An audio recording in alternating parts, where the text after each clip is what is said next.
I think Dortmund are one of the big winners of this match day. It's still a lot of work that has to be done. I kept an eye on this Dortmund Heidenheim game. I thought it was far from convincing what they showed. Yeah, when that first goal went in by Heidenheim, like Dortmund were up 2-0, right? And that goal went in by Heidenheim. I put in the Substack chat saying like, oh, let's see how Dortmund will mess this one up, because it's just how that story has been going, and they see it cross the line. Tolberg celebrated as like the club won the Champions League. I thought, that's telling, because there's a lot of pressure right now in Dortmund that seemed to be all lifted off their shoulders. Nico Kovac is now officially taking over. As of today, Sunday was his first day in the office. We haven't heard or seen much from him, probably because they are busy signing 3 players. Again, we're going to recap that in the transfer show. But on a match day where Dortmund finish 11th, that 4-point gap out of this entire chaotic situation is probably the biggest present that Tolberg could give Kovac on his first day in office. Yeah, only the second away win of the Bundesliga season, the first win in 2025 in the Bundesliga. And as you say, they're now just 4 points off 4th place in the Bundesliga, which is just absolutely nuts. And you know what? I can already see how this is going to play out. Kovac will come in, you steady the ship, they'll march up to 4th, maybe even 3rd place, because a lot of teams above them are still in Europe. They're still struggling with Europe. Also, I do probably expect Leipzig and Stuttgart to probably start drifting back up towards the top, just because they're both now out of Europe. Whereas, for example, Frankfurt just still juggling that. Having said that, so are Dortmund. So it's worth bearing that in mind. But I can totally see Dortmund kind of just enjoying an impressive end to the season under Kovac, finishing 3rd, and the board just sitting there and saying, "Oh, fantastic! We got nothing to worry about. We don't actually have to, rip up the team and start again. We don't have to spend too much money, because once again got the top 4, and because they're Dortmund, they'll probably get to like the quarterfinals of the Champions League or something." And Vasca and Co can say, "Look, guys, it was all just a bad dream. We got nothing to worry about." Of course, Niklas Sula is a perfect player to have on our team. Of course, we don't need to sign any fullbacks. We'll just continue hoping that Julian Brandt is our only playmaker and continue to set up goals each and every weekend. I just know that's what's going to happen, because that's the way it always happens with Dortmund. They just kind of do just enough to stave off the need to actually make any deep-seated changes.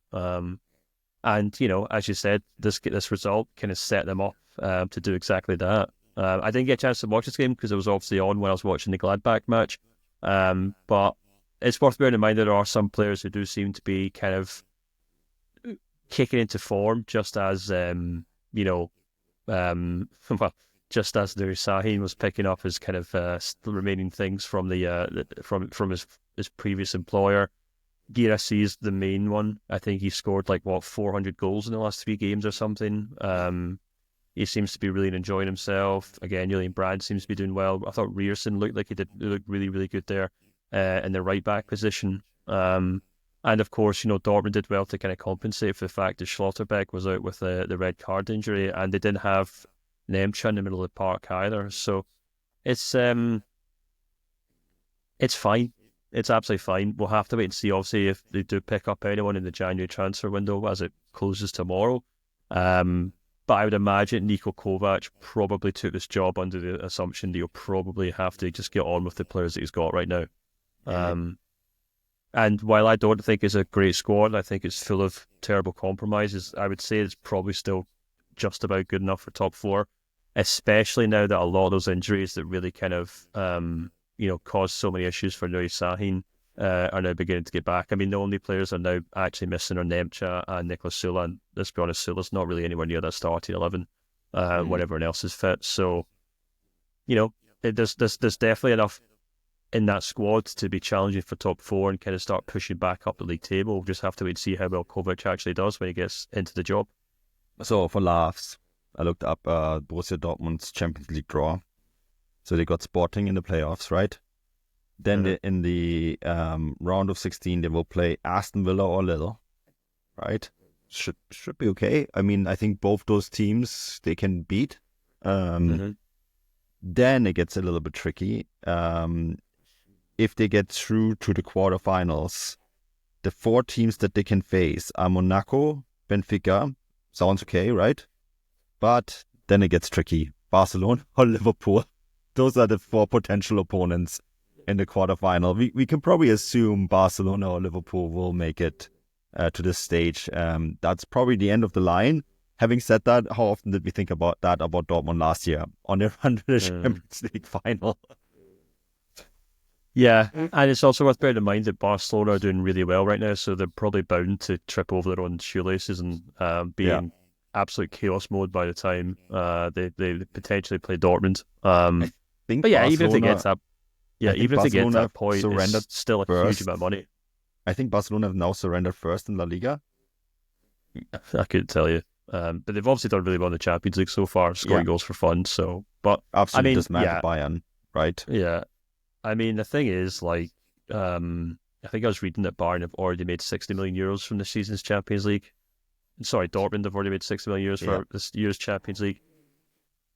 One would argue that in itself is proof that they can, afford to maybe push the ball out a little bit in this window, but it hasn't happened. So, if I was a Dortmund fan, I'd just be kind of hoping that Nico Kovac can come in and get more out of the team than Nuri Sahin did. To be fair to Sahin, there's a lot of players who did play well under him. It just felt like the tactics weren't there, the discipline wasn't there, the setup wasn't there. Kovac can come in and fix that, I think, to an extent. And I think at this point, it's just about getting back into that top 4. And anything they do in the Champions League from this point on is more or less just a bonus. You know, of course, they should get past Sporting, and they probably... Yeah. They absolutely should be. If they get Lille or even Villa have kind of really dropped off in 2025, so they probably would go into those games as maybe slight favourites depending on their form. So yeah, they can get to that level, then fair enough. But I think at this point, it's just about Kovac coming in and trying to get a little something extra out of these players. I'm just looking up the coaches that have coached both Bayern Munich and Borussia Dortmund.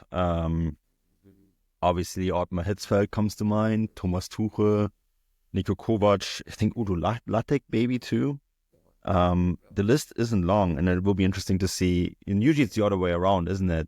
Someone will have coached at Dortmund and end up at Bayern Munich because he did a good job at Dortmund. But we'll see how this whole Nico Kovac thing works out. And I'm really curious about the next 24 hours in and around Signal Iduna Park. Now that Kovac is officially there, I can see the Elefantenrunde sitting late into the night and discussing transfers. Again, we know Svensson is coming. He's a left back from North Zealand. There is the links to several Chelsea talents. We'll see if that gets across the line. But yeah, I think the next 24 hours are going to be very telling. And we're going to cover all this, I think, on Tuesday in the Transfer Roundup show. And Stefan, we have German Cup as well. That deals with our Wednesday show. The big derby between Leverkusen and Köln. Mind you, though, I think that's only a derby if Köln win. Otherwise, it's just a game. So we'll cover all of that this week.